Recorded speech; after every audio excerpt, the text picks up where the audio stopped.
अगले पैनल की ओर हम बढ़ें और अगले पैनल का मैं तारुफ करवाऊं तो अगले पैनल में हमारे साथ है राजा भैया, जो भारतीय जनता पार्टी के लीडर हैं, ग्वालियर ग्रामीण से, समाज सेवी भी हैं। स्वागत करेंगे जोरदार तालियों से। इसके साथ ही मिस्टर कमलेश सेन जी, प्रेसिडेंट है रेलवे अनडाउनर्स प्रोग्रेसिव वेलफेयर एसोसिएशन के, उनसे भी बातचीत करेंगे। और मैं बुलाना चाहूंगी कविता ठाकुर जी को, जो फाउंडर और एमडी हैं अफ्लायर एविएशन एकेडमी की। जोरदार तालियों से स्वागत करिए हमारे तीनों मेहमानों का। और ये पैनल बेहद खास है, जहां चर्चा राजनीति और समाज की भी होगी, जहां चर्चा हवा में उड़ान भरने की भी होगी, और चर्चा होगी जमीन पर दौड़ती रेलवे की और किस तरीके की सुविधाएं हो सकती है जो रेल सुविधा से जुड़े हैं या आसपास के लोग हैं। ओवर टू यू प्रेरणा। बहुत शुक्रिया तृप्ति, और आप भी आइए इस चर्चा में मुझे ज्वाइन करिएगा। और अब तीनों मेहमानों का बहुत स्वागत करती हूँ। सबसे पहले राजा भैया, आप ही से शुरुआत करूंगी। नाम में ही भैया है, यानी कि सब आपको अपना सहारा मान सकते हैं। जी GTV मध्यप्रदेश छत्तीसगढ़ को बहुत बहुत धन्यवाद देना चाहता हूँ। निश्चित रूप से। ये आप समाज सेवा कर रहे हैं जी, और समाज सेवा की शुरुआत कहाँ से हुई? हालांकि आप राजनीतिक दल से भी जुड़े हुए हैं, लेकिन उस बीच आम जनता की सेवा करना बड़ी बात है। देखिए, हमारे एक गुरुदेव हैं महाराज हरिगिर महाराज जी से मुझे प्रेरणा मिली। जब से मैं समाज सेवा कर रहा हूँ, वहाँ की मैंने एक दंगल को, कबड्डी, वो भी ग्रामीण क्षेत्र में मैंने काफ़ी काम किया है, और उनसे मैंने प्रणाम भी लिए। ठीक, मैं कमलेश जी आपकी तरफ आना चाहूँगी। आप सबसे पहले तो हम जानना चाहेंगे कि जो रेल सलाहकार समिति है वो किस तरीके से काम करती है, आम जनता समझे इस बात को। रेलवे की जो सलाहकार समिति है, जो ग्रामीण अंचल में छोटे रेलवे स्टेशन होते हैं और वहाँ के स्थानीय यात्रियों की जो समस्याएं होती हैं, सलाहकार समिति का काम होता है कि जो छोटे स्टेशन और ग्रामीण अंचल के स्टेशन से या नगरीय स्टेशन हैं जो छोटे, वहाँ पर यात्रियों को क्या सुविधाएं और दी जा सकती हैं, उनकी सुविधाओं को बेहतर बनाने के लिए रेलवे क्या प्रयास कर सकता है, ये सलाहकार समिति का काम होता है। किन ट्रेनों का स्टॉपेज होना चाहिए, किन ट्रेनों में कोचेस बढ़ाए जाना चाहिए, या एडवाइजरी कमेटी ही काम करती है। वो रिकमेंड करती है डिवीज़न को, और डिवीज़न जोनल के माध्यम से रेल बोर्ड तक इसको प्रोसेस करती है। यही काम एडवाइजरी कमेटी का होता है। यात्रियों और रेल मंत्रालय के बीच का जो सेतु होता है, वो सेतु के रूप में काम करते हैं।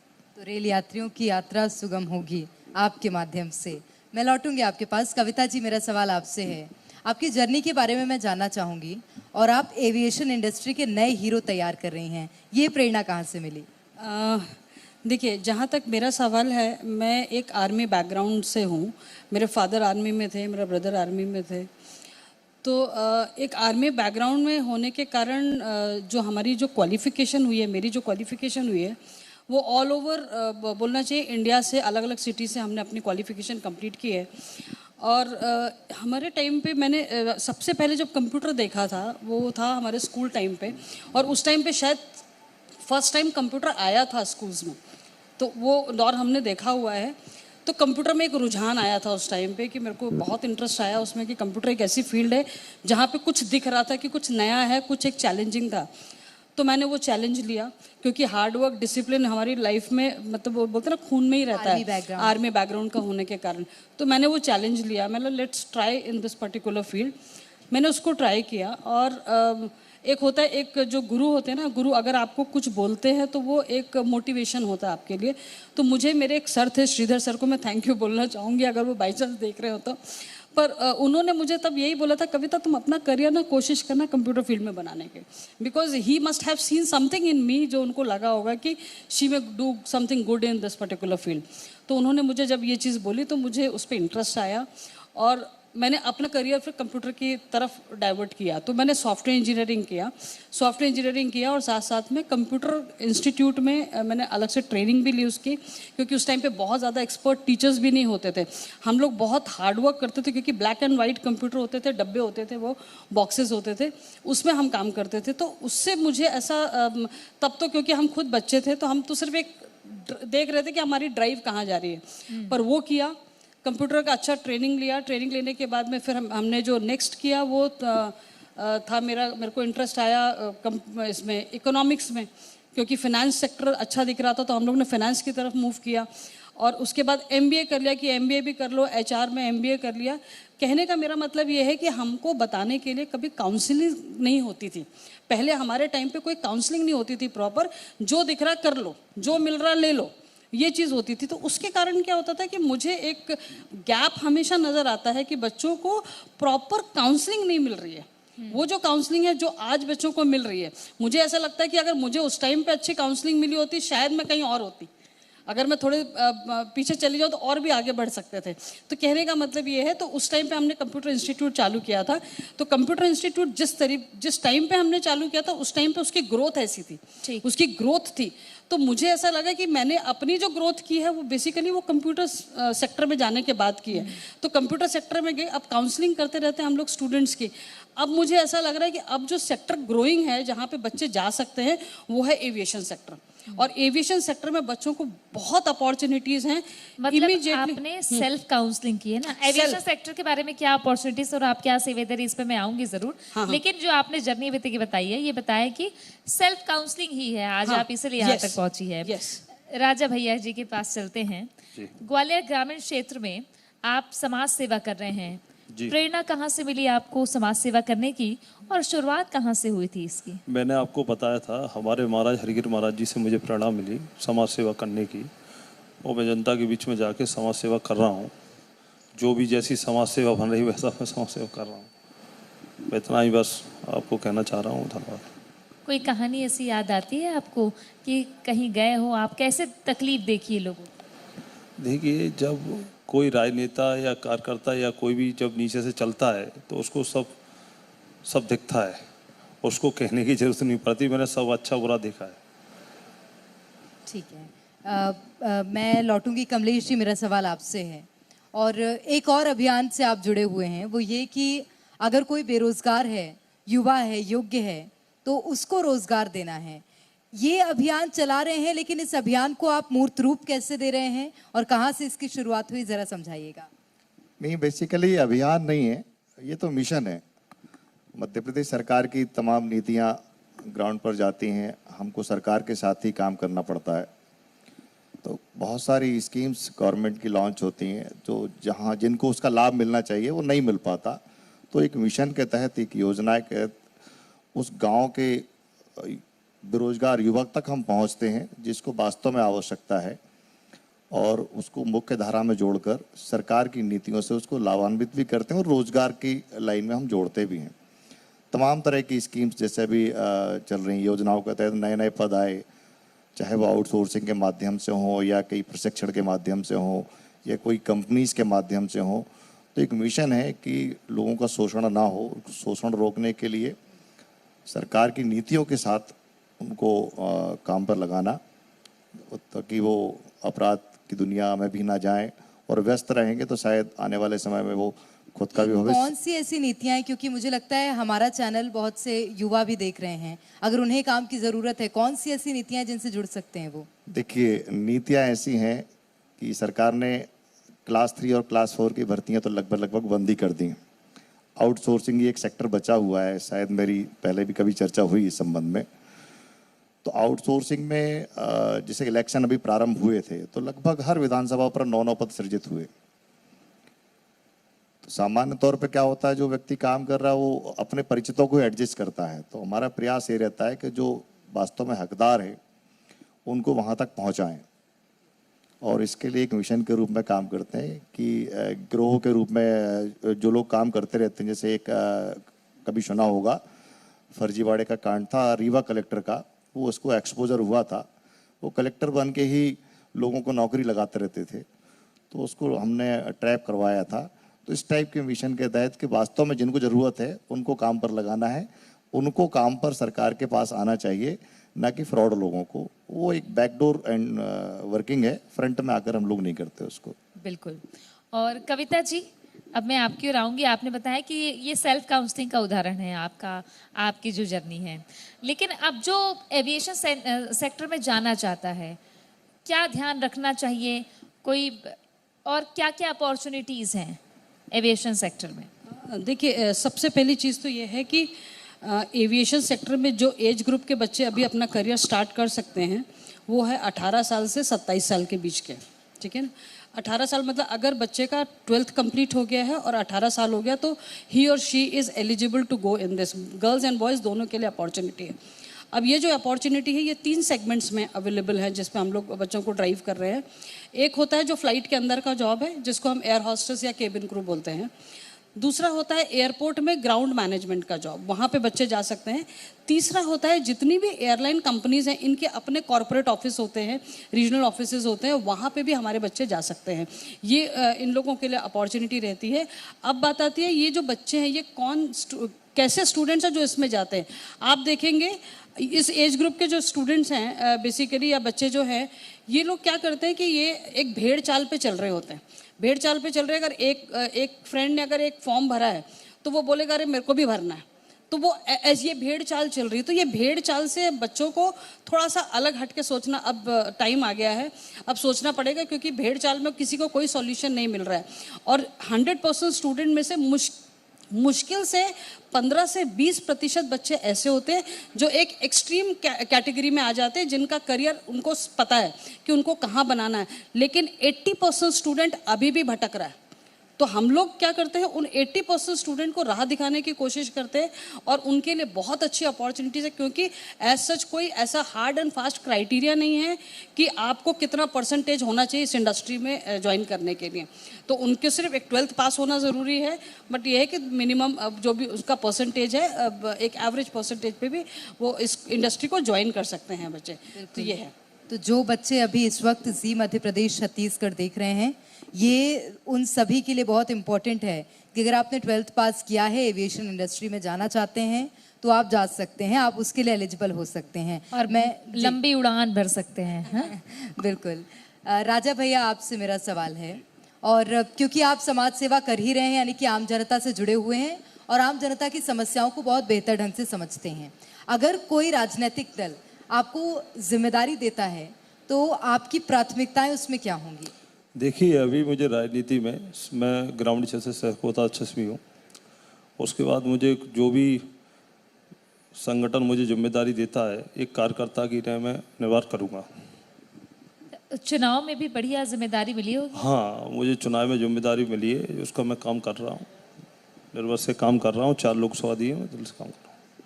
तो ग्वालियर चंबल का जो इलाका है वहाँ आप देखते हैं क्योंकि आप बीजेपी से जुड़े हैं तो कांग्रेस के लोग चुनौती है कि नहीं है? नहीं, ऐसा नहीं है। देखिए नरेंद्र मोदी जी के नेतृत्व में हम लोग काम कर रहे हैं, एक कार्यकर्ता की नहीं काम कर रहे हैं और उसमें 400 पार का जो नारा दिया है वो 400 पार का नारा पार हो रहा है। बिल्कुल। मैं कमलेश जी आपकी ओर आना चाहूंगी। मुर्दों को ज्ञापन देने वाले आंदोलन से लेकर रेल सलाहकार समिति के सदस्य तक का सफर कैसा रहा है? हमने सुना है काफी उतार चढ़ाव भी है। जब आप सीधे मोर्चा लेते हैं तो बहुत सी परेशानियां होती हैं और फिर वहीं से संघर्ष से सफलता की कहानी निकलती है। हम सुनना चाहेंगे आपसे।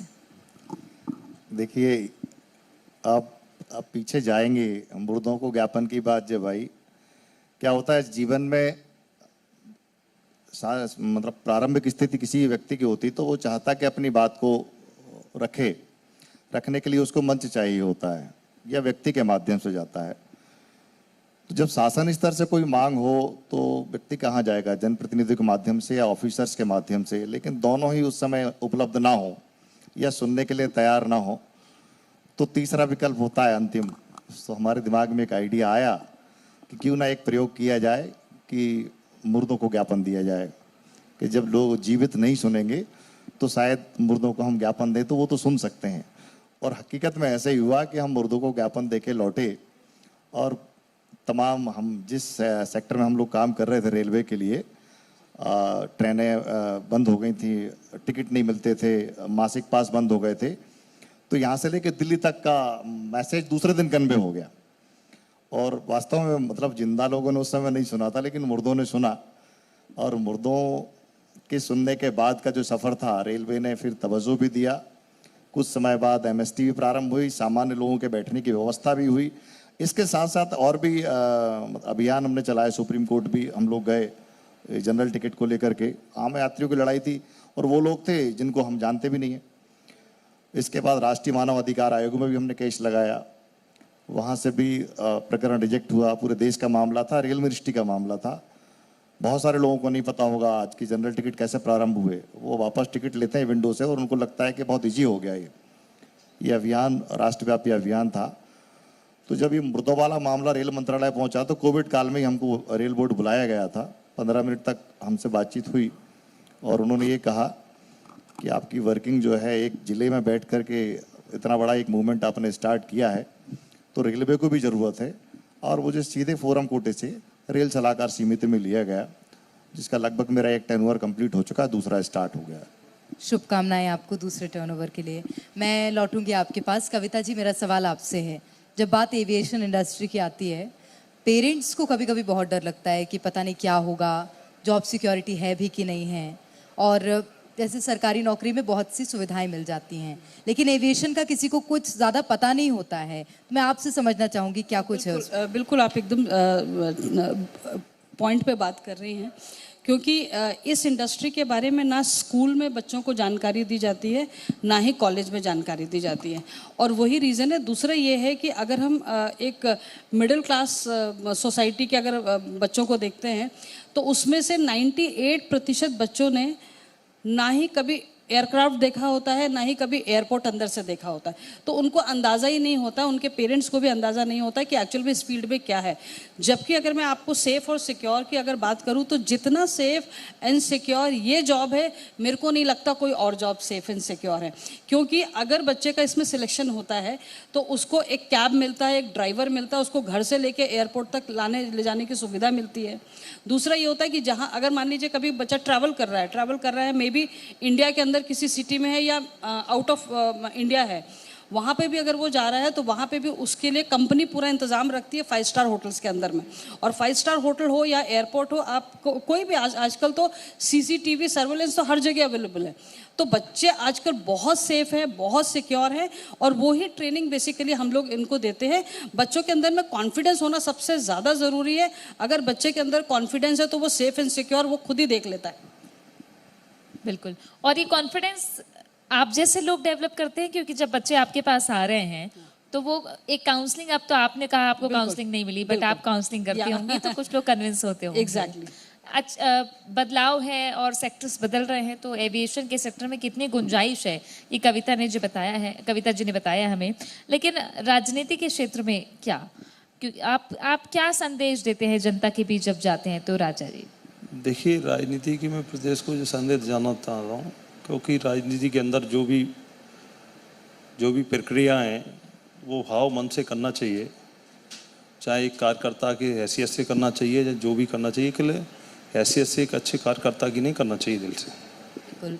राजा भैया जी, क्योंकि आप खुद भी युवा हैं, राजनीतिक दल से भी जुड़े हुए हैं, आम जनता की सेवाएं भी कर रहे हैं, एक युवा जब राजनीति में जाता है तो राजनीति किस तरह से बदलती है, आम जनता को किस तरह से लाभ मिलता है, युवा कैसा सोचता है, जरा बताइएगा। देखिए, युवा तो काफ़ी सोचता है। अकेले जब कोई कार्यकर्ता को आगे संकेत बढ़ाने के लिए मिलता है तो बड़ा कठिनाई आती हैं, और जब कठिनाई आती हैं तो आप समझ सकते हैं कि बहुत सी समस्या पैदा होती हैं। अकेले युवा को आगे बढ़ाना चाहिए, आगे काम करने के लिए। बिल्कुल।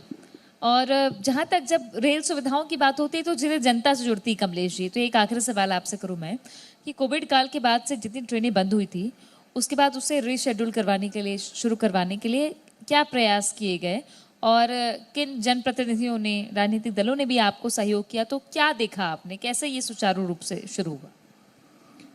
देखिए, ये कह पाना थोड़ा मुश्किल होगा कि किन ने सहयोग किया और किन्होंने नहीं किया।